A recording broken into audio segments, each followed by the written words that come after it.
What is up, guys? Welcome to another video. I wanted to share with you my experience on how to become more efficient during residency, because this is a question I've been getting a lot from guys that have matched into pre-match programs already, and I anticipate more questions about this moving forward as well as we approach the match. We all heard of those chilling stories of work that stretches until midnight, and I was right there with you before I started my residency. Yeah, and when I started residency, at the start of my intern year, taking care of 5 to 7 patients was a humongous task. But during residency, as you learn and grow, you learn how to become more efficient. And now I'm in the middle of second year and I can handle double or triple the amount of patients with relative ease. So in this video, I'll share with you things that I learned throughout residency that helped me become more efficient. Why is it important to be efficient, you may ask? I mean, this is pretty straightforward, but it makes a difference in patient care, gives you more time to study, do what you want, and ultimately avoids burnout. I have kind of categorized the tips into like 5 sections. So the first section of being efficient, I labeled it as time management, right? Time management is a huge part of being efficient. In terms of time management, you can classify it kind of as in-hospital time management and outside hospital time management. So in hospital, how can you save time while you're in the hospitals? That's mainly by learning skills that save you time. For example, no one's telling you this, but typing, for example. Let's say person A can type 40 words per minute, while person B types 120 words per minute.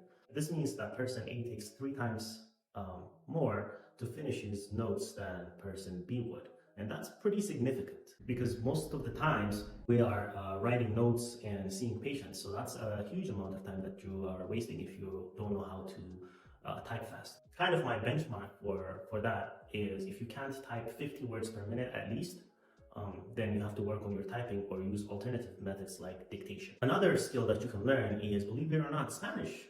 Spanish is the second most common language in the US, and if you can't speak Spanish, then there are interpreters, but usually it's tablet interpreters, and there's waiting time to get an interpreter. And then when you use the interpreter, you speak in English, the interpreter interprets it into Spanish, and then the patient speaks in Spanish, and the interpreter again interprets it to English. That's a lot of time. That's double the amount of time it takes for a Spanish-speaking patient who can just directly speak to the patient. So this wastes your time, as well as learning Spanish has an additional benefit of directly connecting to the patients as well. Those are 2 skills that you can learn starting today. So by the time you start residency, you're way more efficient typing and Spanish. Outside of the hospital, time management is again essential. You have to get the necessary amount of sleep. If you've been going out every night or watching Netflix every night, then you have to cut that out because we're in the big leagues now. We're professionals. You have to get 8 hours of sleep. That's going to make you function way better during the day and save you a lot of time. The second section is about streamlining your clinical tasks. So one of the things is pre-rounding at home. You can do this for an hour in the morning before you go to the hospital or the night before.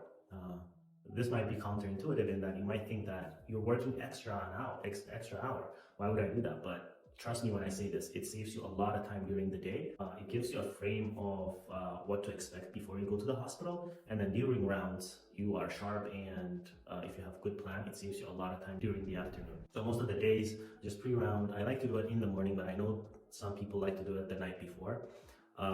Just do an hour of pre-rounding. When you go to the hospital, see all patients, have a plan of your own before starting rounds. And then when you're discussing with the attending regarding plans, you can contribute during rounds, and also it's easier to implement the plans because you know all the patients pretty well. Use checklists during rounds. This keeps you organized, and also crossing them off is pretty satisfying as well.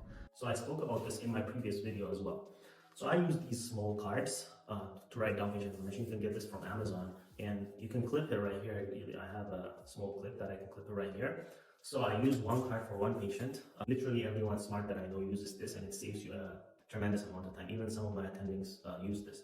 So I write the patient information, patient name, age, the one-liner, as well as the problem list and the medication at the front. And at the back, I write the vital signs and the progress from the day and the plan.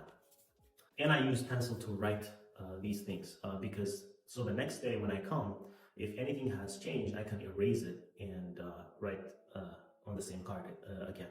This is pretty helpful because most of the patients stay in the hospital for more than 1 day, and the problem list doesn't change. The medications don't change much, but the daily progress and the vitals, you can write at the back, cross them off, and just write those things in the morning instead of writing everything down again. The third section is leveraging technology. So technology should be your best friend by now. If you can't type, for example, use dictation apps, know how to use them pretty well and know how to use them early. Be on the lookout for new technology, especially with the artificial intelligence. There are apps nowadays that can listen to patient-doctor conversation and write down the history for you to review it. I'm not sure if those apps are on the market. I mean, I've seen a couple of them on the market. I'm not sure if they're approved or not, but that's probably the reality in the near future. Also, ask as many questions as you can during the start of your internship to learn about the EHR to master it. The fourth category is learning and studying efficiently. So how can you do this? Most of the time during residency is spent in the hospital, so learn how to make use of the rounds. While you're there, try to learn as much as possible, ask questions, be engaged. At home, use active learning methods. So do the mix-ups, do the questions. Active recall, use that. And also mind mapping, especially for internal medicine. Mind mapping is the ultimate method of studying for retention. Especially because internal medicine is heavily dependent on diagnostic frameworks and illness scripts. So if you don't know about mind mapping, I can make a video about it in the coming days or weeks. So be on the lookout for that. Contribute during rounds by studying about a small topic every day and sharing it with the medical students. That's how you retain knowledge. But they can read on small topics as well and share it to you. So it's going to be a give and take type of relationship.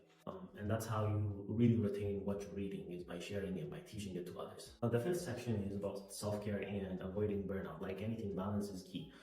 Cultivate hobbies outside of medicine. It's important to exercise, to read, learn finances. The goal here is to win in life. It's not just to become a good doctor. You want to be a great doctor, but also you want to be great at life. You have to practice what you preach in terms of exercise. You can't advise patients to exercise and then go home and sleep yourself. When patients tell you they're tired, you probably be telling them like, I understand that it's difficult, but try to exercise in 30 minutes, at least like 3 times per week, whatever. So you have to practice what you preach. These are habits that help you move out of the monotony of residency and ultimately improve your performance and efficiency as well. The last thing I would say is get mentors. Everyone hopefully has an attending mentor, and as far as I know, every residency program provides a mentor, but it's essential to get a mentor who is a resident that's 1 year ahead of you. That's valuable mentorship because they've just gone through what you were going through. So try to get a mentor who is also a resident. Very valuable. These are the things that help me improve my efficiency. As you go through residency, you develop your own methods of doing tasks more fluidly. That's all I have for today. Subscribe to the channel if you find this helpful, and I'll see you on the next one. Take care.